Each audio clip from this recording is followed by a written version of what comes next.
올 한 해 우리 주식 시장을 돌아보는 시간 네 번째 순서는 IPO 시장입니다.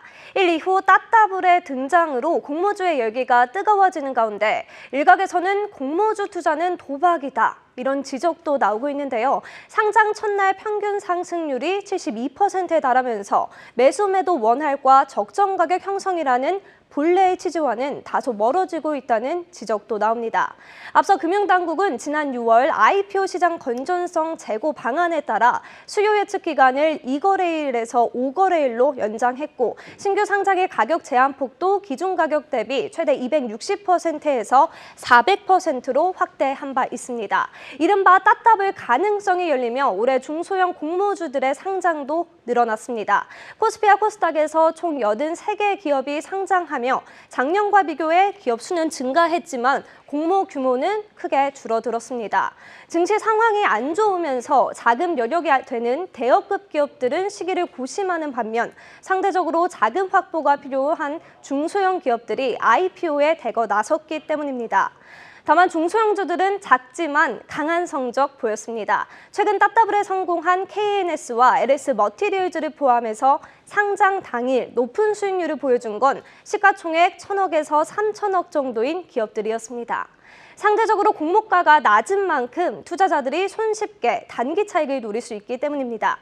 그중에서도 상장 첫날의 승패를 좌우한 건 바로 유통 물량이었습니다. 올해 상장 당일 200%가 넘게 오른 기업들 공통점을 살펴봤더니 유통 물량이 10에서 20%였습니다. 반면 이렇게 보시는 것처럼 수익률 하위 종목들은 유통 물량이 30에서 40%대인 점을 확인할 수 있었습니다. 단순히 유통 물량으로 주가가 급등한 기업들은 뒷심이 부족했는데요. 이후에는 전방 산업이 좋을수록 주가 상승세가 더 지속된다는 공통점을 발견할 수 있었습니다. 특히 에코프로 머티와 이제 두산 로보틱스는 300%에 가까운 수익률을 보이고 있는데요. 2차 전지와 로봇이라는 산업의 성장성 덕분에 공모가 대비 크게 오를 수 있었던 겁니다. 공모주 투자 시 기업의 실적 확인도 반드시 선행돼야 되겠죠. 따따블로 수익을 내는 것도 좋지만 올해 IPO 시장 뜨거운 이슈였던 파도 사태 잊으면 안 되기 때문입니다. 파도는 연간 예상 매출액을 1,203억 원으로 제시했지만 2분기 매출액은 고작 5,200만 원 수준에 불과했기 때문입니다. 이에 당일 하한가를 기록하는 등 주가에도 큰 영향을 미쳤습니다.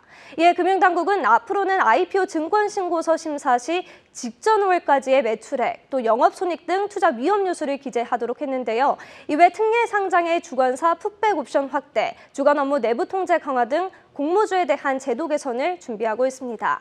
투자자 입장에서도 해당 기업의 산업군과 꾸준한 성장성, 또 매출액 등 투자 위험 요소 항목을 확인해 투자하는 것이 바람직해 보입니다.